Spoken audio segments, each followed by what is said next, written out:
Okay, so I'm going to be talking about two different teaching strategies. These really help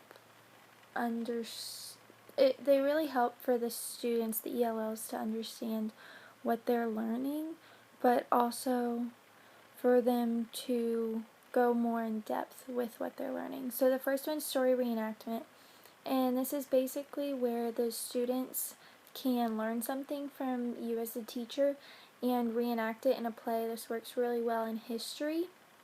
And so you can be learning about George Washington and what he did throughout his lifespan. And so someone can be George Washington and they can live out his life just to ensure that they understand what they learned.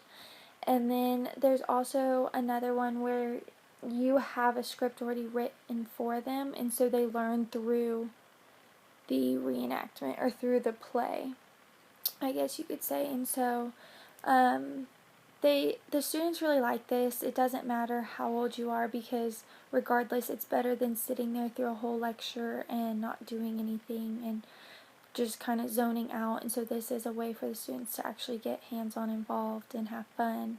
And so the first thing is to read the story or read the lecture, and so you somehow present the material to them. And then so you have the students retell the story in sequential order to make sure that they understand what they learned already.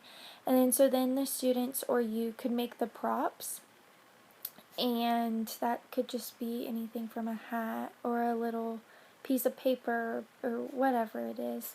And then it says store the props, and that's just holding on to it until they actually use it. Use the props for retelling, and so that's actually the retelling process. And then assess the readings.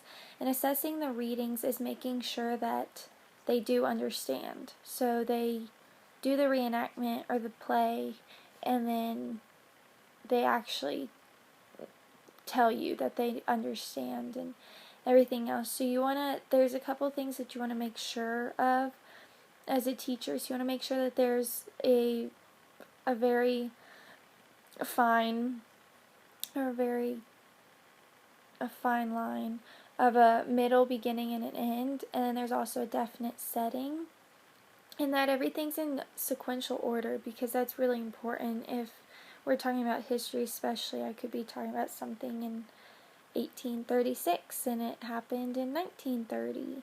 So as long as everything's in order and they have the correct details, that's also pretty important.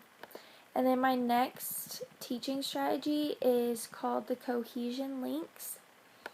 And this is a little bit more difficult, I think, for students to grasp, though once they do, it's really good for them. It's more so for the older students. Actually, I take that back. I wouldn't even say that. It's a way for the students to be more in depth with what they are writing. This is more with a reading and writing, or writing and speaking. I take that back. But so cohesion link is defined as important parts of writing and spoken paragraphs that connect sentences so that they form a whole. And so it says they often are pronouns that refer to a person, place, or thing. And what this means is that as a teacher, you'll provide the students with a sentence and discuss words that can be substituted.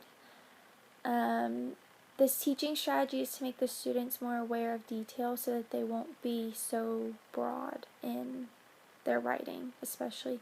And so an example that was in the book that I really liked, it says, we went to a pumpkin patch, and it was a kindergarten classroom. Well, who went to the pumpkin patch? It just says we.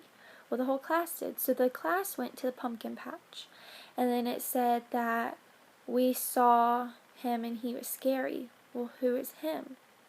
He's the scarecrow. So the class saw the scarecrow at the pumpkin patch. And so it's just going more in depth with what you're talking about versus using he and she and this and that, and it really gets that going. And so the steps in which you do this or go about this is, so first you read the sentence one at a time, or a paragraph one sentence at a time. And so you practice in pairs. You do this in pairs to ensure that they actually are doing it and that they understand and aren't confused. And then so you review the connections. So who, what, when, where, and then you try and get their brains working and make sure that that's all going correct. And then so after the lesson, you continue to reiterate this and to continue to review, because they will forget and then their writing will become super broad again.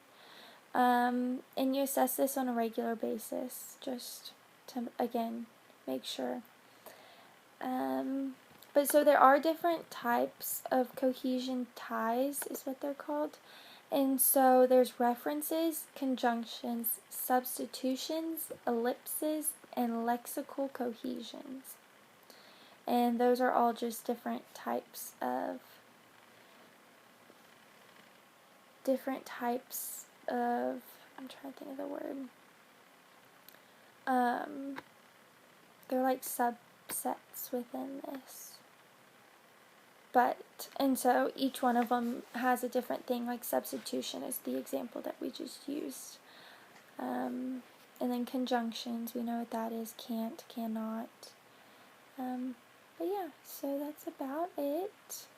Yay.